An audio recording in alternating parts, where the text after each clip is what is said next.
बिस्मिल्लाहिर्रहमानिर्रहीम। अस्सलाम वालेकुम students, welcome back to my channel. जैसा कि आप सब जानते हैं हमारा सिलेबस ख़त्म हो चुके हैं, तो आज हम सॉल्व करेंगे चैप्टर 11 की मिसलेनियस एक्सरसाइज। आपसे रिक्वेस्ट है कि लेक्चर स्टार्ट करने से पहले जल्दी से मेरे चैनल को लाइक कर दें, सब्सक्राइब कर दें, बेल आइकन को प्रेस कर दें। इसके अलावा अपने फ्रेंड्स एंड फैमिली के साथ मेरे चैनल को शेयर भी कर दें। तो स्टार्ट करते हैं। Question number 1 is encircle the correct option in the following. Which of the following is a class mark of the interval 10 to 15। अब क्लास मार्क क्या होता है? इसको x भी कहते हैं, यानी कि मिड पॉइंट। तो कैसे फाइंड करते हैं? इन दोनों को ऐड करके डिवाइडेड बाय 2 कर देते हैं। ये होगा 25/2 विच इज़ इक्वल्स टू 12.5। तो ऑप्शन बी करेक्ट ऑप्शन होगी। Next part is what is the size of class interval 4 to 7। 4, 5, 6, 7। तो क्लास इंटरवल का साइज है 4। ऑप्शन ए करेक्ट ऑप्शन होगी। इसको इस तरह से भी सॉल्व कर सकते हैं कि देखें, एक क्लास इंटरवल उन्होंने दिया हुआ है 4 to 7, दूसरा आप खुद लिख लें 8, 9, 10, 11। तो 8 to 11। अब लोअर क्लास लिमिट्स को या तो माइनस करके देख लें 8 - 4, या फिर अपर क्लास लिमिट्स को माइनस करके देख लें 11 - 7। तो आंसर आएगा 4। थर्ड पार्ट है विच of the following is chart of adjacent rectangles. Adjacent rectangles किस चार्ट में यूज होती हैं? हिस्टोग्राम में। विच of the following is major of central tendency. अब सेंट्रल टेंडेंसी क्या होता है? मीन, मीडियन और मोड को सेंट्रल टेंडेंसी कहते हैं। तो यहाँ अरिथमेटिक मीन ही होता है, तो ऑप्शन डी होगा। Which of the following is a formula of arithmetic mean for group data. Group data के लिए अरिथमेटिक मीन का क्या फार्मूला है? Summation f(x) divided by summation f। Next part है if arithmetic mean of 25 values is 10। Arithmetic mean given है 10, और कितनी values का अरिथमेटिक मीन 10 है? 25 वैल्यूज़ का, यानी कि n यहाँ है 25। Then what is the sum of values. हमने समेशन x फाइंड करना है। हमें पता है अरिथमेटिक मीन का क्या फार्मूला है? x bar equals to summation x divided by n, और यहाँ x बार यानी कि अरिथमेटिक मीन की वैल्यू गिवन है 10 equals to summation x divided by n कितने हैं? 25। क्रॉस मल्टीप्लाई करेंगे तो यहाँ से समेशन x इक्वल आ जाएगा 25 × 10 इज़ 250। तो ऑप्शन ए करेक्ट ऑप्शन होगी। What is the median of the data 43021। Median find किस तरह से करते हैं? सबसे पहले तो हम इसको अरेंज करेंगे। ये हो जाएगा 0, 1, 2, 3, 4। अब हम ये देखेंगे कि क्या नंबर ऑफ़ वैल्यूज़ इवन है या ऑड। 1, 2, 3, 4, 5 ये ऑड हैं। अगर ये इवन होती तो हम मीडियन किस तरह से फाइंड करते? ये होता है n/2th value plus n+2 over 2th value. लेकिन अब यहाँ नंबर ऑफ़ वैल्यूज़ ऑड हैं, तो अब हम मीडियन किस तरह से फाइंड करेंगे? n+1 over 2th value. n यहाँ कितने हैं? 5, तो 5 + 1 6, 6/2 इज़ 3, तो थर्ड वैल्यू। अब यहाँ देखेंगे कि थर्ड वैल्यू कौन सी है? फर्स्ट, सेकंड और थर्ड वैल्यू है 2, तो मीडियन है 2। Option B is the correct option. Next part is which measure of central tendency can have more than 1 value. अब सेंट्रल टेंडेंसी क्या होता है? मीन, मीडियन और मोड को सेंट्रल टेंडेंसी कहते हैं, और हम ये फाइंड कर चुके हैं कि मोड की एक से ज़्यादा वैल्यूज़ होती हैं। तो ऑप्शन सी करेक्ट ऑप्शन होगा। Next part the probability of getting m in Mohammed is. अब देखें यहाँ m कितनी दफ़ा आ रहा है? 1, 2, 3। तो नंबर ऑफ़ फेवरेबल आउटकम्स है 3 divided by total number of outcomes कितनी है? 1, 2, 3, 4, 5, 6, 7, 8। तो 3/8 ऑप्शन बी होगा। 10th पार्ट है probability of picking an ace from a well shuffled pack of 52 playing cards is. अब प्लेइंग कार्ड्स हैं, कितने होते हैं? 52, और उसमें से एस पिक करना है। अब कोई भी कार्ड्स देख लें, किंग, क्वीन, 1, 2, 3 प्लेइंग कार्ड्स में से ये सब कार्ड्स कितने कितने होते हैं? 4, 4। तो एस भी कितने कार्ड्स होंगे? 4। तो नंबर ऑफ़ फेवरेबल आउटकम्स होंगे 4, और total number of playing cards कितने हैं? 52। तो 4/52 इसकी प्रोबेबिलिटी होगी, और इसको हम सिंप्लीफाई करेंगे। 2 2s are 4, 2 2s are 4, 2 6 are 12। Again ये डिवाइड हो रहा है। 2 1s are 2, 2 1s are 2, 2 3s are 6। तो 1/13। Option B is the correct option. Next part, a normal fair die is rolled 6000 times, यानी कि लूडो के दाने को 6000 टाइम्स रोल किया गया। The expected number of 5 is, अब 5 आने की एक्सपेक्टेड फ्रीक्वेंसी क्या है? एक्सपेक्टेड फ्रीक्वेंसी का हमने फार्मूला पढ़ा,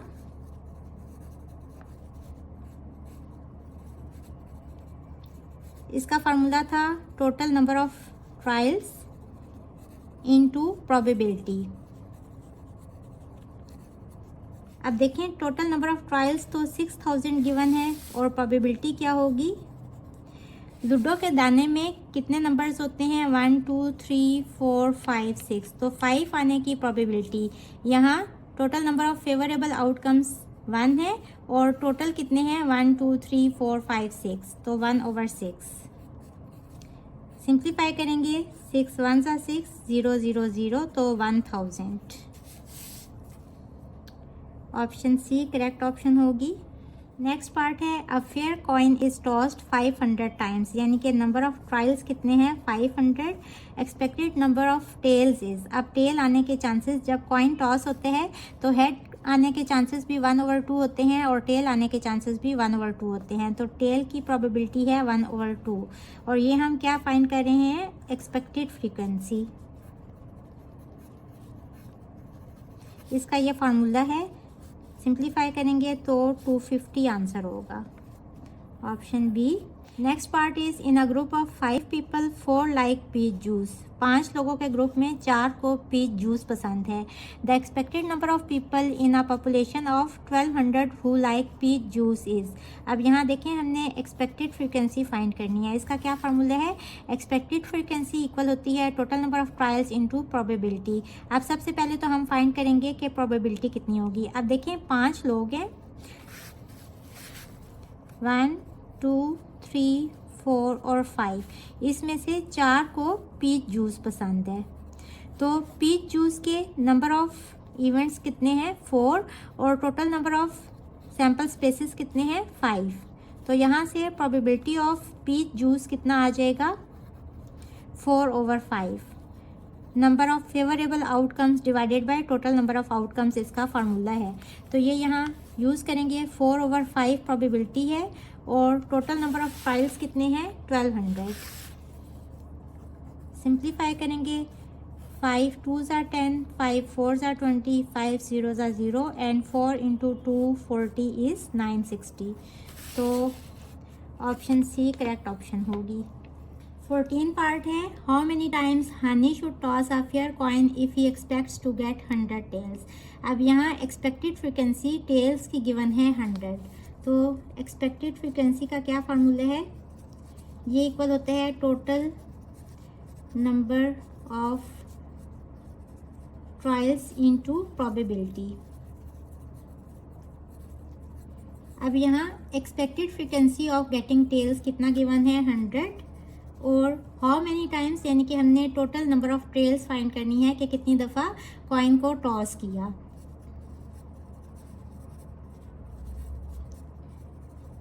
और प्रोबेबिलिटी ऑफ गेटिंग टेल्स, अब देखें अगर कॉइन को टॉस किया है तो या हेड आ सकता है या टेल आ सकती है, तो यहाँ नंबर ऑफ गेटिंग टेल्स या नंबर ऑफ इवेंट कह लें इक्वल है 1, और total number of sample spaces कितने हैं? 1 2, तो यहाँ से प्रोबेबिलिटी ऑफ गेटिंग टेल कितना आ जाएगा? 1/2, तो यहाँ इसकी जगह 1/2 लिख देंगे। अब यहाँ इसको यहाँ मल्टीप्लाई करेंगे, ये क्रॉस मल्टीप्लाई होगा तो 2 × 100 इक्वल हो जाएगा 200 के, which is equals to total number of trials, तो ऑप्शन बी करेक्ट ऑप्शन होगी। वैसे भी आप देखें कि कॉइन को टॉस करें तो या हेड आ सकता है या टेल आ सकती है, यानी कि दोनों के आने के इक्वल चांसेस होते हैं। अगर 100 टेल्स आ रही हैं तो 100 ही हेड्स आएंगे, तो टोटल नंबर ऑफ ट्रेल्स कितने हो जाएंगे? 200। An event which can never happen is called impossible event. Two such events whose probabilities are 1/2 each are called, जिस तरह के कॉइन टॉस करें तो उसमें दोनों के हेड और टेल्स आने के चांसेस कितने होते हैं? 1/2, तो ऐसे इवेंट्स को कहते हैं इक्वली लाइकली।